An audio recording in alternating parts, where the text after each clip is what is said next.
Oi a todos, espero que tudo esteja bem com você, com sua família, enfim, com todas as coisas na sua vida, com seu trabalho, com seus afazeres, que a sua casa goze de bênção e de paz. Nós precisamos entender cada dia o propósito e o caminho de Deus em todas as coisas.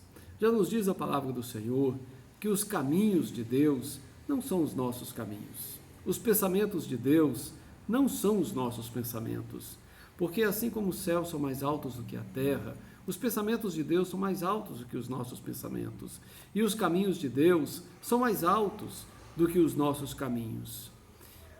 Os homens não conseguem, na maioria das vezes, compreender a ação de Deus na história, porque parece que muitas coisas caminham para o mal, caminham para o fim, um fim desastroso, um fim ruim, mas na verdade é preciso que as coisas aconteçam assim. É preciso que tudo se encaminhe para que o mal seja aniquilado. E como que o mal será aniquilado?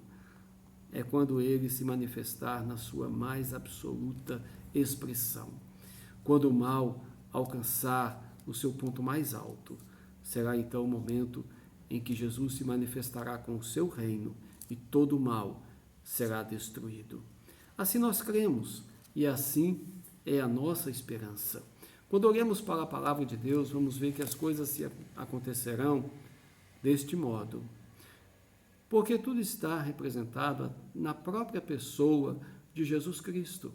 Jesus é o Rei do universo, é o ser mais poderoso que existe. Ele é o Filho de Deus, ele é o próprio Deus. E ele veio. De que forma Jesus veio? Jesus não veio como um rei poderoso, ele não veio naquele propósito expansionista de dominar reinos, de dominar nações terrenamente, humanamente, derrubar governos e estabelecer um governo físico, um governo humano sobre a terra. Não, não é isso que vemos. Jesus, sendo o Messias e com todas as promessas que havia no Velho Testamento de estabelecer um reino, ele veio de uma maneira diferente, porque até havia uma interpretação equivocada da manifestação do Messias, como que se ele viesse para já estabelecer um reino político, um governo físico sobre a terra. Mas primeiramente ele veio para conquistar as almas, conquistar os corações, conquistar os espíritos dos homens, para transformar o interior das pessoas. Porque não basta estabelecer um regime de lei que domine as pessoas de cima para baixo, uma imposição. Não é assim que funciona. Jesus não veio com novas tábuas, trazendo leis, trazendo estatutos, trazendo governos, formas e instituições terrenas. Não, Jesus trouxe um reino espiritual. Ele disse: o reino de Deus está dentro de vós. E ele nos ensina que o caminho para obtermos este reino é o caminho da humildade, é o caminho da mansidão. E ele próprio deu exemplo disto e nos disse: aprendei de mim, porque sou manso e humilde de coração. Então este é o ensinamento de Jesus e é este o caminho que ele pautou para que nós andemos neste caminho e assim alcancemos aquilo que ele alcançou, mas passa por um caminho de sofrimento, passa um caminho de morte, que as pessoas ignoram ou que as pessoas não aceitam.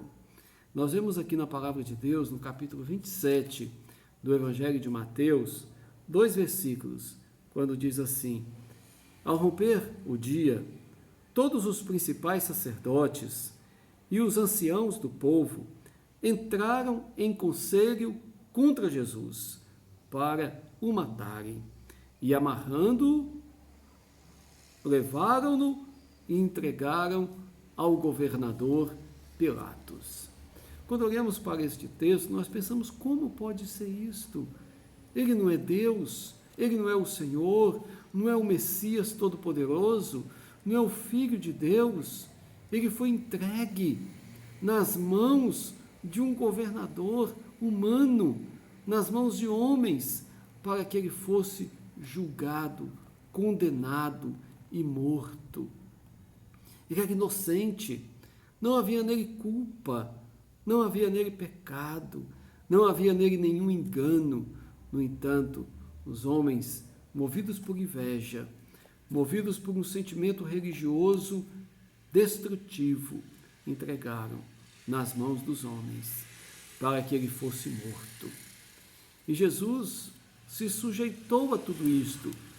Diante do julgamento dos homens, ele não abriu a boca, ele não se defendeu, se entregou simplesmente, sendo ele o Rei dos Reis, aquele que poderia chamar milhões de anjos para que viesse ao seu encontro para livrá-lo daquela morte tão cruel. Não, Jesus simplesmente entregou-se, e aquilo foi um espetáculo de terror nos céus, porque os anjos presenciavam aquilo e ficavam horrorizados, porque aquele que antes recebia toda a adoração nos céus, agora estava ali diante dos homens, recebendo palavras de impropérios, de condenação, de acusações. Mas tudo isso correspondendo a um propósito de Deus. Jesus, ele foi entregue nas mãos dos homens, ele foi rejeitado, ele foi condenado. E aqueles soldados romanos praticaram com Jesus uma noite inteira de açoites, de torturas, e pela manhã Jesus é obrigado a carregar uma pesada cruz pelas ruas de Jerusalém até o monte chamado Gólgota, que significa o lugar da caveira, onde Jesus foi crucificado.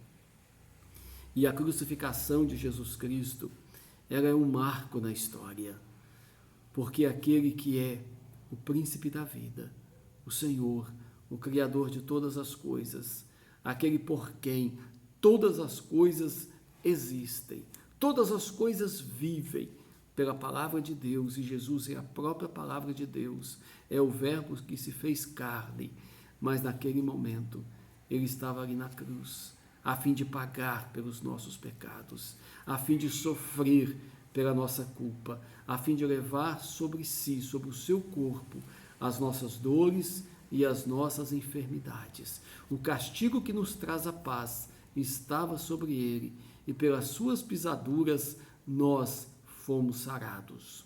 O profeta Isaías escreveu estas palavras cerca de 700 anos antes do nascimento de Jesus, mas ele descreveu perfeitamente o momento da dor, o momento do sofrimento, o momento da morte de nosso Salvador. E Jesus, ao findar aquele sofrimento e ao entregar na cruz do Calvário o seu Espírito e morrer por nossos pecados, diz a palavra que o véu do templo, que fazia divisão entre Deus e os homens, por causa dos pecados dos homens, aquele véu se rasgou de alto a baixo, o caminho foi aberto, o sumo sacerdote, ele entrou na presença de Deus para interceder por cada um de nós, a fim de nos libertar dos nossos pecados, das nossas culpas e nos salvar. Jesus Cristo, no final daquele dia, foi colocado em uma sepultura escavada na pedra. Seu corpo frio foi colocado em uma tumba fria e ali repousou por 3 dias e 3 noites. Mas ali estava apenas o seu corpo, porque o seu espírito desceu às regiões mais baixas do inferno. E Jesus, no 3º dia, na manhã do 1º dia da semana, ele ressurgiu dentre os mortos, vitorioso, para nunca mais morrer. E ele trouxe em suas mãos as chaves da morte e do inferno. Aquele que morreu como cordeiro, ressuscitou como leão, e ele é o Rei dos reis e Senhor dos senhores. Jesus esteve com os discípulos por um espaço ainda de 40 dias, dando a eles muitas instruções acerca do reino de Deus. Enfim, ordenou-os que fossem pelo mundo inteiro e pregassem este evangelho e fizessem discípulos de todas as nações, para que então viesse o fim. Jesus ressuscitou, Jesus vive e ele voltará. Voltará para estabelecer sobre esta terra o seu reino de justiça, o seu reino de paz. E todo mal será, enfim, destruído para que ele estabeleça um reino verdadeiro, o reino dos céus, sobre todos aqueles que creem. Há muitas parábolas, há muitos ensinos de Jesus acerca do reino de Deus. Por isso eu quero animar você a cada dia da sua vida, abrir a palavra de Deus e buscar instrução, buscar sabedoria, buscar conhecimento na palavra do Senhor. Leia os evangelhos, busque compreender as palavras de Jesus, leia as cartas de Paulo, leia as profecias do Velho Testamento, leia a explicação do final de todas as coisas no livro do Apocalipse, e o seu coração, se você crê em Deus, se encherá de fé e de esperança, e você obterá através disto força, coragem, intrepidez para perseverar na sua fé e jamais se intimidar diante de quaisquer ameaças que porventura venham sobre a sua vida. Este mundo passa e todas as coisas deste mundo passarão. Por isso, é tolice apegar-se às coisas deste mundo, porque é como um náufrago querer segurar em uma pedra a fim de evitar o seu naufrágio. Porque se ele segura em uma pedra, ele vai afundar. Assim é o homem. Se ele se apegar às coisas deste mundo, ele vai afundar. Mas se ele crer em nosso Senhor Jesus Cristo, que lançou para ele a tábua de salvação, ele realmente será salvo e encontrará na glória a paz e a vida eterna. E Deus enxugará de nossos olhos toda lágrima. Não haverá mais dor, não haverá mais doença, não haverá mais morte, porque o próprio Deus habitará conosco e nós habitaremos com o Senhor para toda a eternidade. Amém. Que possamos animar uns aos outros e consolar uns aos outros através destas palavras.